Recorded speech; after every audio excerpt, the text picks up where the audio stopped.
Hello प्यारे dear, Shri Shyam classes में आपका स्वागत है। मैं आपके लिए आज का चैप्टर लेके आया हूँ जो है माय मदर 66, जिनके कवि का नाम है, पोएट का नाम है कमला दास। और चैप्टर शुरू करने से पहले एक बात बता दो, इस चैनल को लाइक, सब्सक्राइब और बेल आइकन को ऑल कर रहे, जिससे ज्यादा से ज्यादा वीडियो आप तक पहुंच सके। तो आपके लिए ये चैप्टर जो है शुरू करते हैं। आज के लिए most most keyword, most important keyword जो है, ये तो है पोइम क्लास ट्वेल्थ ट्वेल्थ की है, स्पीडिंग। इसका मतलब है भागना। मेरी मेरी मतलब है स्पीडिंग का अर्थ है यानी बाहर जाना। और पीरियड का अर्थ है यानी गज। वैन वैन मतलब बैराग। और पाले पाले मतलब कमजोर, मतलब उसकी माँ थी वो थी जो कमजोर थी। और इस पोएम के अंदर मैं आपको बता दूं कि ये पोएम जो है आपके माता पिता को देख सकते हैं। आपकी माँ जो है वो कमजोर थी, बहुत ही बुरी थी, उनके चेहरे पर झुर्रियां थी। और और वो जन्म के मृत्यु के अनुसार वो उनका चेहरा दिखता था। और कोचिंग कोचिंग का मतलब है, ये बहुत इंपॉर्टेंट है। कोचिंग का मतलब है एयरपोर्ट। एयरपोर्ट, ये एयरपोर्ट कहाँ पर था? एक एयरपोर्ट था केरल, केरल में उपस्थित था। और बीच साइड का मतलब है पास में बैठी हुई। तो कार के अंदर उसकी माँ तो जो है वो पास में बैठी हुई थी। डोज डोज का मतलब सोया सोया। उसकी माँ जो है सोई हुई थी। इसका जो है मुंह जो है खुला हुआ था ऐसे। और आगे जो है एशियन, एशियन का मतलब भस्म या राख। और कॉर्पोराइज, कॉर्पोराइज मतलब मृत्यु या बॉडी। उसकी माँ जो है ऐसे सोई सोई थी। और उसकी बेटी को लग रहा था कि मेरी माँ मर तो नहीं गई, ऐसा ऐसा उसको अभाव हो रहा था। इसका मुंह ऐसे खुला हुआ था। और आगे बताता हूँ आपको, रियलाइज, रियलाइज का मतलब रहता है उसको एहसास। उसको एहसास होने लगा कि मेरी माँ मर तो नहीं गई है, उससे ऐसा अभाव होने लगा क्या क्या हो रहा है। जैसे वो अभाव के कारण वो डर गई थी। और पेन, पेन का मतलब होता है दर्द। से दर्द होने लग गया कि मेरी माँ जीवन जीवन के अनुसार वो ऊपर ऊपर तो नहीं चली गई है।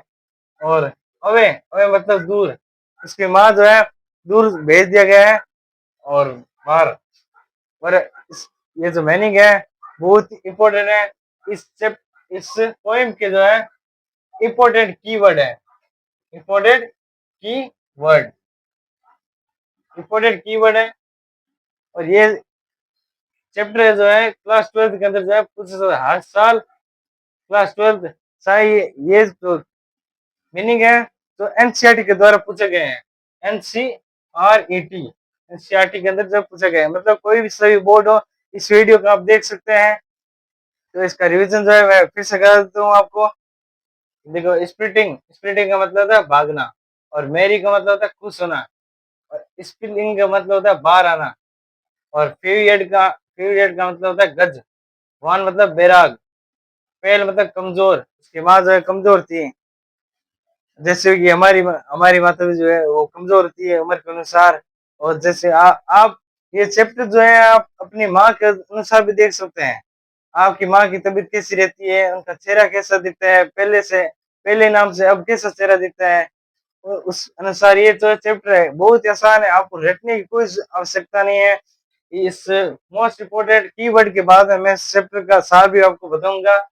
जो है हर बार जो क्वेश्चन जो पूछ जाते हैं। आगे मैं बता, कोचिन, कोचिन जो है एयरपोर्ट। एयरपोर्ट जो है वो कहाँ पर था? वो ये वाले क्वेश्चन जो पूछ जाता है। ये ये वाला एयरपोर्ट जो है केरल के अंदर था, केरल में उपस्थित था। बीच साइड मतलब पास में बैठी हुई थी। वो लड़की जो है वो अपने माँ के पास बैठी हुई थी। और वो माँ जो है वो सो रही थी आराम से। और डोज मतलब सोया सोया, जो उसकी माँ थी सो रही थी। एशियन मतलब भस्म या राख। कॉर्पोराइज मतलब मृत्यु या बॉडी। रियलाइज मतलब एहसास हुआ। और पेन का मतलब होता है दर्द। अवे का मतलब होता है दूर। आई होप आपको ये वीडियो अच्छा लगा होगा। तो इसका अगला टॉपिक जो है मैं आपको बता देता हूँ, तो देखिए। तो दोस्तों मैं पोएम का अगला भाग जो है बता रहा हूँ, लाइन टू लाइन एक्सप्लेन। तो देखिए अब बता रहा हूँ, out of their homes, but after the airport a security check standing a few yard मतलब उनके नाम नाम से बाहर, लेकिन फिर बंदरगाह की सुरक्षा से वह कुछ जांच के बाद कुछ दूर बाहर खड़े थे वे, एयरपोर्ट से वे। और उसने अपनी माँ को देखा तो उसने अपनी look at again at hair one April, उसने अपनी माँ को देखा तो उसकी माँ का चेहरा उसे पीला नजर आया। तो उसके बाद में और अगले होता है as a late winter's as moon and fled that old, उसकी माँ का चेहरा चंद्रमा की तरह भूरा भूरा नजर आ रहा था, भूरा और डेड ओल्ड मतलब पुराना पुराना चेहरा नजर आ रहा था। मतलब वही उसके चेहरे पर झुर्रियाँ थी। और आप जैसे हम अपनी माँ माँ के चेहरे पर देख लेते हैं, ये पार्ट उसके आधार पर है और ये पार्ट इसे रटने की कोई आवश्यकता नहीं है। वैसे ही है similar similar as my childhood fear but all I sighed was smile and smile। इसमें एक आ गया है प्रश्न आज से मेरे बचपन का डर, लेकिन वो बचपन ये कहती थी कि मेरी माँ मेरे से दूर ना चली जाए, उसी तरह ये थोड़ी बड़ी हुई तो ऐसा ही उससे डर रहा अपनी माँ कहीं दूर नहीं जाए। लेकिन लेकिन लेकिन उसने कहा था कि मुस्कुराओ मुस्कुराओ मुस्कुराओ मुस्कुराओ मुस्कुराओ, यानी कि स्माइल मुस्कुराओ मुस्कुराओ मुस्कुराओ।